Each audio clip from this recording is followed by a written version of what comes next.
कि ये सब आपको समझना है तो सबसे पहले चैप्टर को समझिए।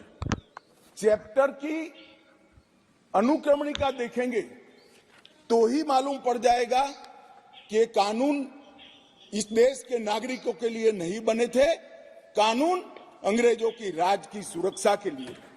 मान्यवर, अभी जो कानून हम रिपील करने जा रहे हैं वो कानून में मानव वध और किसी महिला के साथ अत्याचार, उसके पहले सरकारी खजाने को लूटने की सजा, रेलवे की पटरी उखाड़ने की सजा और ब्रिटिश ताज के अपमान की सजा को रखा गया था।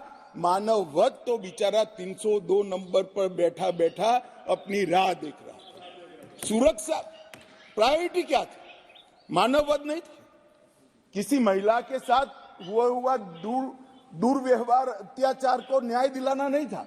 प्रायोरिटी खजाने की रक्षा था, रेलवे की रक्षा था और ब्रिटिश ताज की सलामती रखना प्रायोरिटी थी। अब ये पूरा का पूरा बदलकर सबसे पहले महिलाओं और बच्चों को विरुद्ध को अपराध को प्रायोरिटी दी गई है। मानव शरीर पर प्रभाव डालने वाले विषयों को प्रायोरिटी दी है। उसके बाद में देश की सीमाओं की सुरक्षा को प्रायोरिटी दी है। उसके बाद में सेना, नौसेना, वायुसेना के संबंधित अपराधों को लिखा गया है। उसके बाद इलेक्ट्रोल अपराधों को लिखा गया है। उसके बाद सिक्के, करेंसी नोट, बैंक नोट और सरकारी स्टैंप के साथ छेड़खानी को लिया गया है और उसके बाद ब्ला ब्ला ब्ला बाकी सारी चीजें आती हैं। तो पहली बार हमारे संविधान का जो स्पिरिट है वो स्पिरिट के हिसाब से कानून अब मोदी जी के नेतृत्व में बनने जा रहा है। मुझे गौरव है कि तीनों कानूनों को 150 साल के बाद बदलने का और वो बिल को पायलट कर इस सदन में लाने का गौरव मुझे प्राप्त हुआ है। मान्यवर, जो कहते थे कि हम नहीं समझते हैं, मैंने कहा कि अगर मन खुला रखोगे और मन भारतीय रखोगे तो समझ में आ जाएगा। मन अगर इटली का है तो कभी समझ में नहीं आएगा। मान्यवर, मन का सवाल होता है, भाषा का सवाल नहीं होता है। मन अगर यहाँ का है तो तुरंत समझ में आ जाता है, मन अगर यहाँ का नहीं है तो कभी समझ में नहीं आएगा।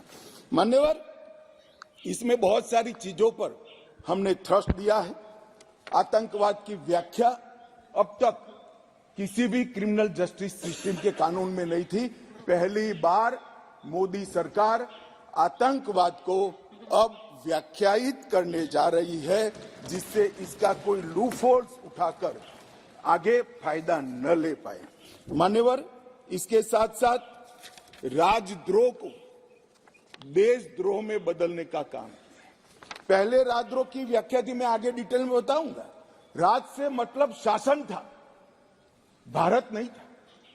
किसी भी राज्यकर्ता के खिलाफ कोई भी कुछ बोलता था तो इसके पर अपराध, राजद्रोह का कानून लग जाता था।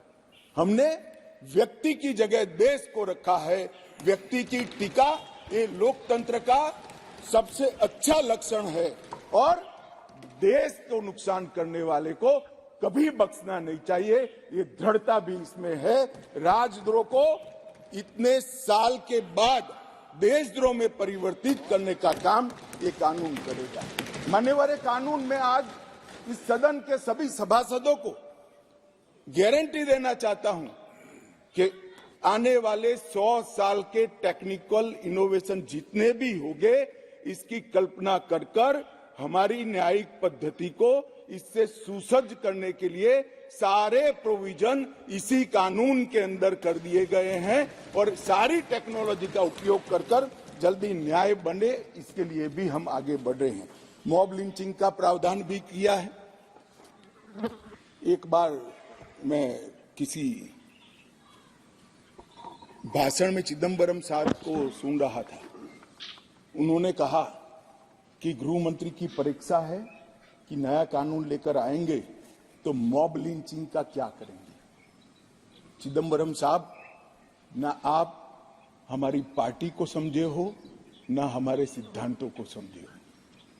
हमारी पार्टी की केवल एक और एक आइडियोलॉजी है, भारत का उत्कर्ष एकमात्र आइडियोलॉजी पर Bharatiya Janata party. Mob lynching घृणित अपराध है और उसको हम नए कानून में फांसी की सजा का प्रावधान कर इंक्लूड कर रहे हैं। मगर अब मैं आपको पूछना चाहता हूं, आपने भी इस देश में 70 साल में 58 साल शासन किया है, आपने मॉब लिंचिंग को भला अब तक क्यों नहीं लाए थे? हम तो जब बदलाव किए तब लाए। मॉब लिंचिंग शब्द का उपयोग हमें गाली बोलने के लिए तो खूब किया, मगर जब सत्ता में आए तब भूल गए। इस प्रकार के व्यवहार को जनता जानती है,